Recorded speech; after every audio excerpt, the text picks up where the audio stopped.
Imana y'amahoro ibeze rwose, kandi mwebwe ubwanyu n'umwuka wanyu n'ubugingo n'umubiri byose birindwe bitabaho umugayo ubwo umwami wacu Yesu Kristo azaza.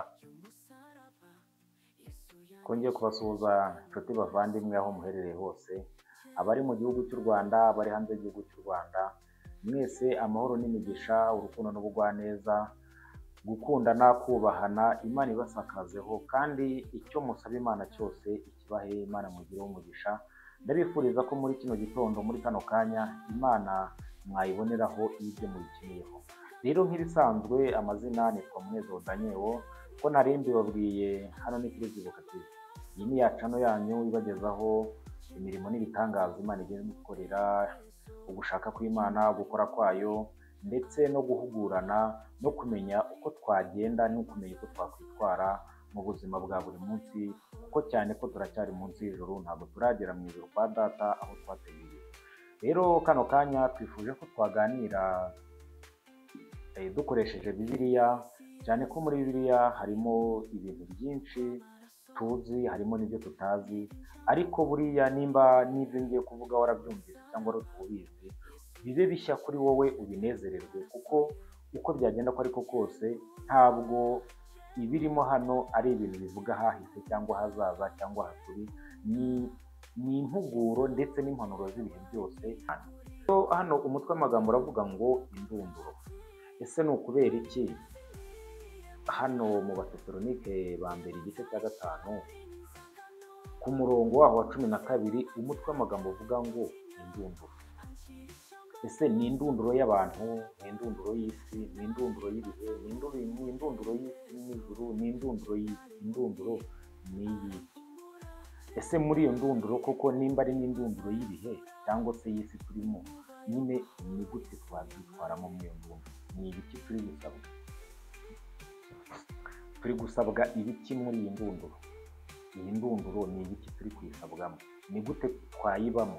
Ni gute iyi ndunduro twayibamo tukayitwaramo neza kugira ngo tuzaragwe ubwami bwe?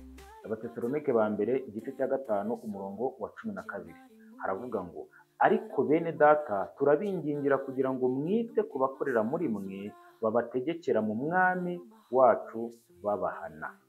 Ngo twite ku bakorera muri twe, badutegekera mu mwami wacu baduhana. Nuko tugomba kwita ku badukoreramo. Hano rero bakomeza batubwira ku murongo wa 13 ngo, mububahe cyane mu rukundo kubw'umurimo wabo, mugirirane amahoro. Aba badukoreramo tububahe cyane mu rukundo kubw'umurimo wabo, noneho nyuma yaho ngo mugirirane amahoro. Twebwe n'abadukoreramo, mbere ya byose tububahe mu rukundo, ndetse na nyuma yaho yuko tububaha ngo tugirirane amahoro, tubashe kubana nabo. Rero mu by'ukuri kugirirana nabo amahoro, tukabana ngo tugirirane nabo amahoro, ntabwo bireba jyewe, urumva ko turi muri rusange, ni njyewe, ni wowe, ni bariya. Ngo abadukoreramo tububahe ndetse tubumbire, dukore ibyo batubwiye, kuko urumva uyu munsi nimba unyubashye, njye ndi umuntu, ushobora kugutuma ukemera, nanjye ndamutse mwubashye wantuma nkemera. Rero nabo ngo tububahe. Ubwo urumva nitumara kububaha, tuzakora ibyo badutegeka, tuzakora ibyo batubwiye, kuko byanze bikunze aba tugomba kubaha bafite imbaraga n'ubumenyi buruta ubwacu, kuko ntabwo bava ku muntu, ntibava ku kibi, ahubwo barava ku Mana.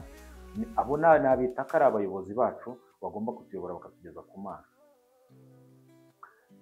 Dukomeje rero hano ku murongo wa 14 ngo, kandi turabahugura bene data kugira ngo mucyahe abica gahunda, mukomeze abacogora, mufashe abadakomeye, mwihanganire bose. Icyaha abica gahunda, nyine urumva urugero nk'ubu ushobora kuma gahunda ukabona ndakererewe, nyine ubundi ugomba kunyaha, ntabwo ari ukuntu ukajya gukumurikira ngo rero gahunda bari wayisha, ariko ubutaha ugomba kuba nyine uzi neza ko gahunda utazayisha, nyine ukanya ukamugura. Mu by'ukuri uru rugendo turimo ntabwo ari urw'umuntu umwe, nta n'uwarwifasha, nta n'uwabyishoboza, twese dushobozwa na Kristo uduha imbaraga. Ariko mu by'ukuri rero ntabwo twabura gufatanya, ntabwo twabura gufasha. Ku murongo wa 15 harakomeza tubwira ngo murebe hatagira uwitura undi inabi yamugiriye, ahubwo mujye mukurikiza icyiza iteka mu byo mugirirana no mu byo mugirira abandi bose. Hano ni itegeko turi guhabwa, itegeko tugomba kugenderaho, itegeko rindeba, itegeko rikureba, ni itegeko rimwe rivuga ngo murebe hatagira uwitura undi inabi yamugiriye, ahubwo mujye mukurikiza icyiza iteka mu byo mugirirana no mu byo mugirira abandi bose. Iri tegeko rirandeba, rirakureba. Turebe neza, twite, ducunge, tugenzure mu byo tugirirana, mu byo dukorerana. Nimba twarahemukiranye, muhahise naraguhemukiye cyangwa aranemukiye, ntabwo ari byo ukwiye kunyitura kuko naguhemukiye, ntabwo ari byo nkwiye kukwitura kuko naguhemukiye, kuko wanemukiye.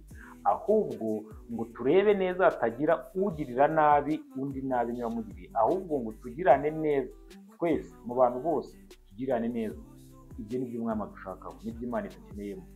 Uwo ni wo mwanya, icyo nicyo twahamagariwe, icyo nicyo twaremewe, kugirirana neza. Ntabwo dukwiriye, ntabwo twaremewe kugira ngo tubeho tubabazanya, tugirirana nabi, tugambanirana, dutukana, ibintu nk'ibyo nyine bidahesha Imana icyubahiro. Natwe ubwacu tutaduhesha icyubahiro, ntabwo ari cyo Imana yaturemeye, ntabwo ari cyo Imana yaturemeye. Imana yaturemeye kugira ngo dufashanye, tugirirane neza, dutabarane, twunganirane. Dukomeje rero ku murongo wa 16 tudatinze cyane, arakomeza atubwira ngo mwishime iteka. Nyuma y'uko dufashanya, tugirana neza, nyuma y'uko tutahemukiranye, hakomeza tubwirwa ngo twishime iteka. Noneho ku murongo wa 17 ngo musenge ubudasiba. Nitumara kugirirana neza, tukamara kwishima iteka, ngo noneho dusenge ubudasiba. Ariko si Imana y'amahoro, Imana yacu urukundo, nta kintu itadukorera ngo twishime iteka, ubwo ni ibihe n'ibihe, ndetse nyuma ngo dusenge ubudasiba. Nyamuneka nshuti muvandimwe uherereye hose, uri mu Rwanda birashoboka, uri hanze y'u Rwanda birashoboka, igihugu icyo ari cyo cyose urimo, iyi ni mesaje, iki nicyo gihe. Senga ubudasiba, ishima iteka, nicyo Imana yakuremeye, nicyo Imana ishaka kuri wowe, ko wishima iteka ukayisenga ubudasiba. Ibihe byose ugahora usenga, ibihe byose ugahora ushima. Icyo nicyo kintu cyonyine Imana iri kudusaba. Ntabwo idusaba ngo dukore ibi cyangwa biriya, kuko irabizi dufite intege nke, ariko iratubwira ngo twishime iteka, ikongera ikatubwira ngo dusenge ubudasiba. Mu by'ukuri rero hano dukomeje, turakomeza tubwirwa ngo mu bibaho byose muhore mushima, kuko ari byo Imana ibashakaho muri Kristo Yesu. Mu bibaho byose muhore mushima, kuko ari byo Imana ibashakaho muri Kristo Yesu. Nshuti bavandimwe, rwose ibintu byose twabamo, ubuzima twabamo, turabizi turi mu isi igoranye, turi mu isi yuzuye ibibazo n'ibigeragezo, intambara ntizabura kuza. Ariko muri njye yavuze ngo ibigeragezo ntibizabura kuza, intambara ntizabura kuza, ngo ariko ababiza nabo bazabona ishyano. Wowe ntube muri abo rero bazana ibyo bibazo n'ibigeragezo, bazana izo ntambara. Ahubwo mu bibaho byose, muri situwasiyo urimo, mu biro yose urimo, shima. Ibisigaye birekere Imana, kuko urugamba udashoboye kurwana nawe ntacyo warukoraho, ahubwo urekeye abarushoboye barurwana. Bireke rwose ubiharire Imana, ujye ubyereka. Noneho wowe ujye ubwira uti Imana n'ibi ngibi wabibonye, n'ibi wese n'ibi wabibonye, n'ibi wabibonye, bikorere kwiyubahisha. Imana ifite, ntabwo ijya ibura uko ibigenza. Ni umugabo w'umunyembaraga, cyane ko umuririmbyi yabiririmbye ngo ni Imana y'inyakuri, ni Imana y'inyembaraga, ni Imana ishoboye, ni Imana isumba byose. Kandi Imana ubwayo yaravuze ati njye ndi Imana idahinduka, ndi Imana, ndi uwo ndi we, nta kintu na kimwe gihinduka ku Mana. Ubwo mu by'ukuri rero mu bibaho byose, ibyo ni byo Imana ishaka ko tubaho dushima. Dukomeje ku murongo wa 19 hakomeza atubwira ngo ntimukazimye umwuka w'Imana, ntimukazimye umwuka w'Imana. bivuga ngo twese dufite umwuka w'Imana, nta hantu tuwusanga, nta bawemerewe, nta batawemerewe, kuko hano turabwirwa ngo ntimukazimye umwuka w'Imana. Mfite umwuka w'Imana, ufite umwuka w'Imana, twese dufite umwuka w'Imana, rero turabwirwa ngo ntitukawuzime. Ku murongo wa 20 hakomeza tuvuga ngo kandi ntimugahinyure ibihanurwa. Kuri 20 hakomeza tubwira ngo ntitugahinyure ibihanurwa. Kuri 20 hakomeza tubwira ngo ahubwo mugerageze byose mugundire ibyiza. Ntitukahinyure ibihanurwa, ngo ahubwo tugerageze byose tugundire ibyiza. Umva kuntu rero kuri 20 hakomeza avuga ngo mwirinde igisa n'ikibi cyose. Nitumara kugundira ibyiza ngo twirinde igisa n'ikibi cyose. Icyo ni cyo Imana dushakaho, icyo ni cyo waremewe, nicyo naremewe, kwirinda ikibi cyose aho kiva kikagera. Icyo ni cyo cyonyine. Uwo ni wo muhamagaro wanjye, ni wo muhamagaro wawe, ni wo muhamagaro wa twese. Icyo cyonyine. Noneho rero dukomeje kuri 23 bakomeza tubwira ngo Imana y'amahoro ibeze rwose, kandi mwebwe ubwanyu n'umwuka wanyu n'ubugingo bwanyu n'umubiri byose birindwe bitazabaho umugayo ubwo umwami wacu Yesu Kristo azaza. Amena. Imana y'amahoro rwose, nshuti muvandimwe, aho uherereye, murumuna wanjye, urungano rwanjye, mukuru wanjye, bashiki bacu, babyeyi bacu, mwese iyi message nicyo kintu nabifuriza, nicyo kintu nabwira umuntu wari wese uri kunyumva ngo Imana y'amahoro ibeze rwose, kandi mwebwe ubwanyu n'umwuka wanyu n'ubugingo n'umubiri byose birindwe bitabaho umugayo ubwo umwami wacu Yesu Kristo azaza. Ibyo ni byo byonyine nakifuza kuri mwe, nabasabira ku Mana, kugira ngo dutegereze twizeye, turi mu murongo umwe, turi mu gukora ibizima, turi mu byizerwa, kugeza ubwo Yesu azaza azasange ibyacu byose bitariho umugayo. Rero mu by'ukuri hano dukomeza ku murongo wa 24 tubwira ngo ibahamagara niyo kwizerwa no kubikora izabikora. Ibahamagara niyo kwizerwa no kubikora izabikora. Mu by'ukuri rero ntago ari igihamagara, nta nubwo ari nawe, ahubwo bavuga ngo ibahamagara ni bande? Ni twebwe, ni mwebwe, ni twese. Iduhamagara ngo ibahamagara niyo kwizerwa no kubikora izabikora. Amena. Ndumva nezerewe mu mutima wanjye, kuko menye neza ko iduhamagara ariyo kwizerwa kandi no kubikora izabikora. Mu by'ukuri rero ntabwo dukwiye gucibwa intege n'ibihe, ntabwo dukwiye kunanizwa n'iminsi, ntabwo dukwiye kunanizwa n'ingendo turimo, ntabwo dukwiye kunanizwa n'ubuzima turimo. Tugomba kwizera tukaniringira Imana ko ariyo yaduhamagaye, kandi ko Imana ariyo yo kwizerwa, ko n'ibyo tubona bidashoboka, n'ibyo tubona bitakunda, n'ibyo tubona bidafite aho bizanyura, ndetse n'ibyo tubona twebwe ubwacu byanze burundu, ngo yo niyo kwizerwa no kubikora izabikora, no kubikora izabikora. Ahangaha rero dukomeze noneho ku murongo wa 25. Ku murongo wa 25 ku murongo wa 25 bavuga ngo bene data mudusabire. Bivuga ngo njyewe nabasha kugusabira, nawe wabasha kunsabira. Rero mwene data sabira, nanjye ndagusabira. Dukomeze kuri 26. Mutahishe bene data guhoberana kwera. Mutahishe bene data guhoberana kwera. Aho uherereye usuhuze bene so, ubasuhurije guhoberana kwera. Dukomeje ku murongo wa 27 harakomeza agira ngo mbarahirije umwami wacu muzasomere bene data bose uru rwandiko.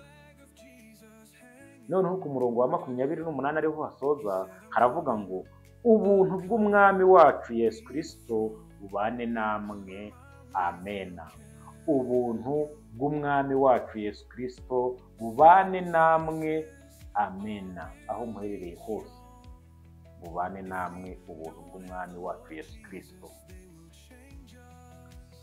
Rero nshuti bavandimwe, ntituzigire ngo ntitwamenye, ntituzigire ngo ntitwumvise, ntituzigire ngo ntitwari tuzi, ntituzigire ngo ntitwabwiwe. Hano ntacyo kuvuga dufite, ntacyo kwireguza dufite. Ibintu byose turabizi, ibintu byose twarabyumvise. Uzavuga ngo ntabwo uzi gusoma, uzavuga ntuzi kwandika, hari imanza nyinshi, ariko Imana yaravuze ngo sinzigera ngirana urubanza n'abantu. Imana yaravuze ngo sinzigera ngirana urubanza n'abantu. Ntuzi gusoma ariko urumva. Ese ko wumva warumviye? Ese ngewe ko ntazi gusoma ariko nkaba numva narumviye? Rero mu by'ukuri nta rubanza Imana izagirana nanjye, kuko nzaba ntazi gusoma. Hari abazansomera ariko nanjye kumva, nanjye no kumvira. Aho rero ko Imana yaduhaye amaso ngo turebe, tumenye, twumve, dusobanukirwe, ibyo biyampaye, ibyo bice by'umubiri yampaye nabikoresheje, nabimajije. Ibyo rero nibyo bizagaruka bikavuga ati igihe matwi nari nshinzwe ibi ariko si byankoresheje, umunwa ni ibi, maso ni ibi, byose. Ntabwo Imana izagirana urubanza natwe, kandi nta nubwo bishobora gushoboka ko twe twagirana urubanza n'Imana. Ntacyo Imana itadukoreye, nta n'icyo tuyibaza, nta n'icyo tuyishinze, kuko yo ubwo yaravuze ngo mushake ubwami bw'Imana no gukiranuka kwayo, ibindi ni inyongera. Ibi bintu ngira ngo inshuro nyinshi njya nkunda kubivuga, ngo dushake ubwami bw'Imana no gukiranuka kwayo, ibindi ni inyongera. Ese ubwami bw'Imana turi kubushaka gute? Turi kubishaka tugambanirana, turi kubishaka duhemukirana, turi kubushaka dushwana, turi kubishaka ni gute turi gushaka ubwami bw'Imana? Ubwami bw'Imana ubundi tugomba kubushaka gute? Icyo ni ikibazo dukwiye kwibaza. Ese ibyo dukora bya buri munsi birimo gushaka ubwami bw'Imana? Ese ubuzima turimo bwa buri munsi burimo gushaka ubwami bw'Imana? Nyine nitumara kumenya ubwami bw'Imana uko bushaka, nabwo tuzabubona. Ariko mu gihe tutaramenya uko twabushaka, ntabwo tuzamenya n'aho buherereye, ntabwo tuzamenya n'igice tububarizamo. Rero mu by'ukuri nababwira ngo amahoro n'urukundo biganze mu mitima yanyu, ubugwaneza, icyubahiro, Imana ikibahundagazaho, kandi umugisha mushaka Imana yubahe, Imana mugireho umugisha. Nabifuriza ko Imana yabahaza ibyiza byose, yabahaza kugira neza kwayo no gukomera kwayo, igakomeza ikabarindira mu bugwaneza bwayo n'ubuntu bwayo. Tubaye dusubije hano inyigisho z'uyu munsi, ariko nawe aho uherereye hariho hose, ufite icyo wasangiza abadukurikira, cyangwa se uyu muryango mugari wo kwigisha iyobokamana, mu by'ukuri aho uriho ariho hose, ushoboye, ufite umwete wo guhugura abakiri bato, abo mungana, abakuruta bose, ni karibu. Aho uherereye hariho hose, aho uherereye hariho hose, hano hari nomero iri kuri sikirini, wayireba ukayandika, wahamagara, wakoneka kuri WhatsApp. Twiteguye ko twafatikanya uru rugendo rwo kugira ngo tugabure ibyiza. Twiteguye gufatikanya nawe uru rugendo kugira ngo tugabure ibyiza by'Imana. Nimba ufite umuhamagaro wo kuba wahumuriza, wo kuba wahugura, rwose ni karibu hano kuri Zibuka TV. Ni cano yanyu, ni cano yo kugira ngo twigishanye, duhugurane, kuko nta kindi kintu tubereyeho usibye gufashanya, guhugurana, gukomeza abadakomeye, kandi tugakomeza gukora imirimo Imana idushakamo. Mu by'ukuri rero turabashimiye. Uko umwami Imana azatuyobora tuzaba ariko tubagezaho. Murakoze, naho inyigisho z'ubutaha.